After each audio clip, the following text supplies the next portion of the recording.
Saumon en croûte de Mizuna, moule et topinambour. Un joli plat de poisson coloré et économique.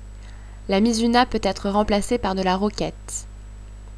Des variantes sont possibles selon votre goût.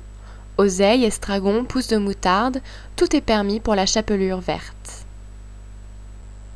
Cette recette de Rémi van Peteghem, chef du restaurant Le Sensing à Paris, vous sera présentée par Catalina.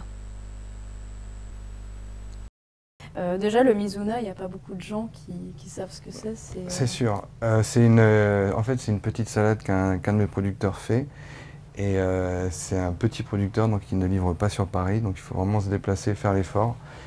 Il y en a d'autres qui s'y mettent, mais vraiment, si on n'arrive pas à trouver une Mizuna, on peut remplacer soit par de la roquette, soit par de la riquette. La riquette, c'est une roquette un petit peu plus fine, beaucoup plus poivrée au niveau du goût, mais ça reste toujours dans la même variété.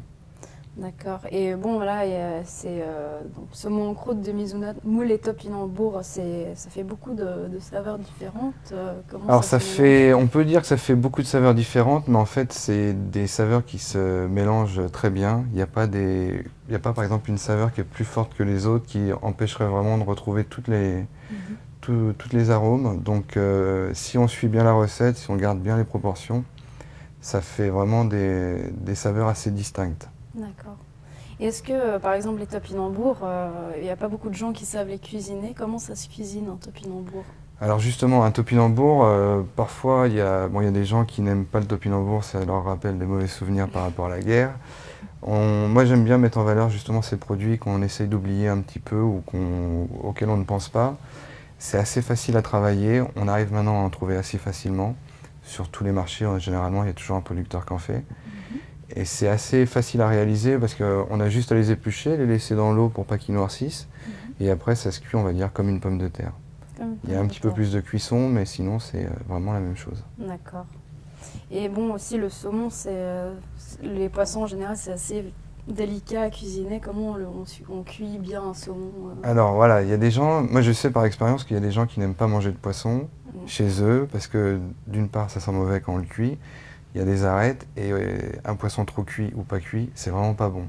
Donc ce que je propose, moi généralement, c'est ce que je fais en cuisine. C'est une fois on a l'impression que le poisson est cuit, on prend un cure-dent et on traverse la chair. S'il y a un petit peu de résistance, ça veut dire que c'est pas cuit. Et par contre, si ça se rentre comme dans du beurre, ça veut dire que c'est cuit. D'accord. Donc c'est le petit détail que nous on utilise en cuisine, c'est avoir toujours un petit cure-dent sur soi pour vérifier la cuisson. D'accord. Et là, il faut paner les pavés de saumon côté peau. Mais comment, pourquoi le côté peau? Alors, d'abord le côté peau, parce que c'est celui qui est le plus plat. D'accord. Donc pour justement réussir à colorer correctement dans la poêle, si on met dans l'autre sens, on aura légèrement bombé et ça ne sera jamais coloré correctement parce que dans le creux, ça ne sera pas cuit et sur le dessus, ça sera brûlé.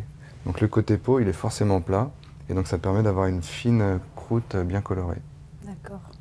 Et les topinambours, par exemple, est-ce qu'on peut remplacer par une pomme de terre ou quelque chose comme ça, ou ça On va peut remplacer, mais j'aime beaucoup la saveur du topinambour. Donc pour cette recette, le topinambour, il faut le laisser. Okay. Parce que c'est ce qui fait justement l'intérêt de la recette. D'accord, très bien.